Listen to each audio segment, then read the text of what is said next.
Hi and welcome to the Geek Legion of Doom. We're going to review a movie called Muck. This is a 2015 movie.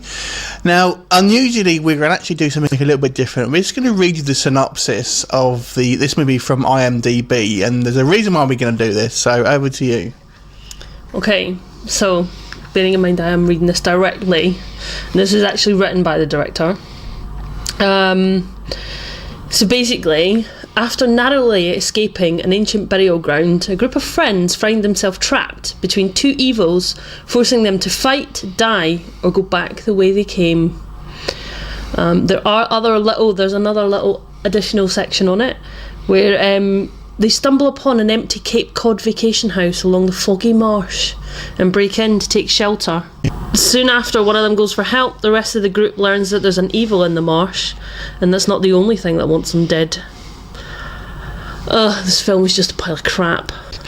So it looked like it was some kind of experimental film, and we watched it not really knowing much about it, to be quite honest, and I guess that is the most sensible way you can kind of describe this film, just by reading that, because if you watch it blind you won't know what the hell's going on.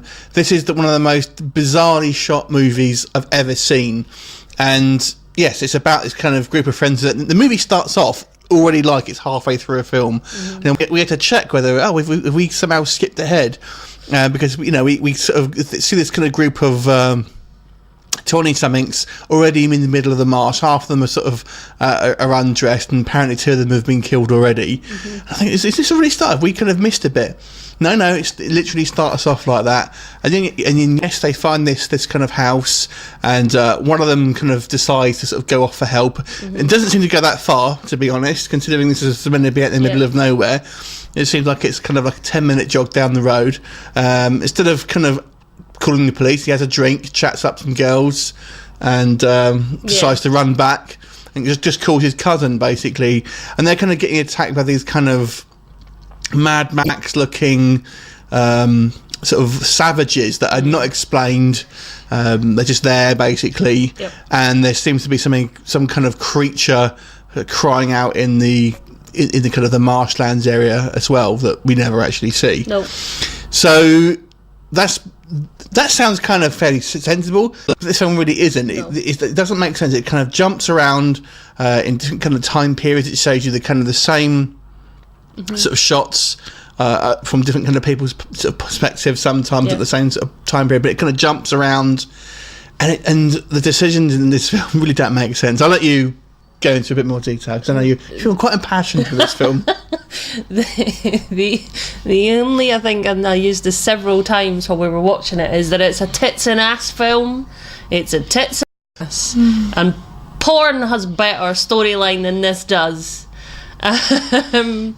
It just jumps constantly. You don't know like where you're coming or going, or he ends up in this bar and suddenly he's got like his top off, and then there's some women suddenly deciding to get undressed in the women's toilets, because that's what we do all the time. We go into the toilet and decide to swap outfits with each other, just so you can have a couple of minute boob shot. Yeah, I mean, it's completely nothing to do with the actual storyline. No. They kind of segue into different characters, and I'm not one of them normally complaining about TNA, but this film is gratuitous. So if you just want to watch it for lots and lots of kind of women just getting undressed for no particular reason, then you may like this film. But it goes too far as to say it goes beyond the joke, because it's just shot after shot for no reason. No. Of women just taking their clothes off. Yep. If I had to say some positives about this movie, I would say the women had good boobs. Yeah, they had nice ass. There are some good boobs and asses, and I have to say it was fairly well shot. Mm-hmm. I thought it seems like it was, they've used like good equipment, and kind of it looks like it's professionally made. I knew quite like one of the characters. Yeah, so I guess he's the main. He becomes the main guy, but in the second half of the movie, I think he was actually really good. I think his acting, because he had a slightly humorous kind of take on it. I actually really enjoyed him. The rest I thought were just atrocious. The woman that ran about in her wellies constantly was just annoying, and you really wanted her to die, which she eventually did. But yeah, that like the second guy, the main character guy, was actually really good. I think to me he kind of reminded me of Ash from The Evil Dead. He was kind of that kind of sarcastic sort of. Yeah. Not quite a hero exactly, but sort of a reluctant hero. Yeah. And I did that. I maybe quite like some of the dialogue. Yeah. It tries to be a bit meta at times, and there's one guy at the beginning just sort of saying, "Oh, we're all going to die because this is like like a horror movie," and it kind of, obviously it's trying to be a little bit meta here and there, and a little bit sort of self-aware. But unfortunately, it looks like a kind of like an arty type project where I don't know. It just doesn't. It has no direction. There's very little plot here. Yeah. It is just people. These literally starts off with these people arriving at this house and they're attacked by a bunch of random savages that have no explanation. That won't go in the marsh. Yeah, but then you don't know why they won't go in the marsh. Yeah, and it ends in just a very random place. It literally just stops halfway through a plot point. Yeah. I don't know if there's a second part of this film, but it literally just ends, in a completely kind of like just really random. I won't spoil the what part, but it will kind of frustrate you. What? We kind of soldiered through this obviously so we could do our review, but even though I would have liked to have seen it resolved one way or another. I'm not being funny, but if it had not been for you, I would have switched it off and not watched the rest. It is one of the most bizarre films, and I think, to be honest with you, this film is trying to be a cult film. Yeah, it looks like it's trying to be this really bizarre film, and where people are going to have the discussion and think, "Oh, did you see that really random film called Muck?" But it's trying too hard to be weird and arty and kind of, I guess a little bit different from the pack.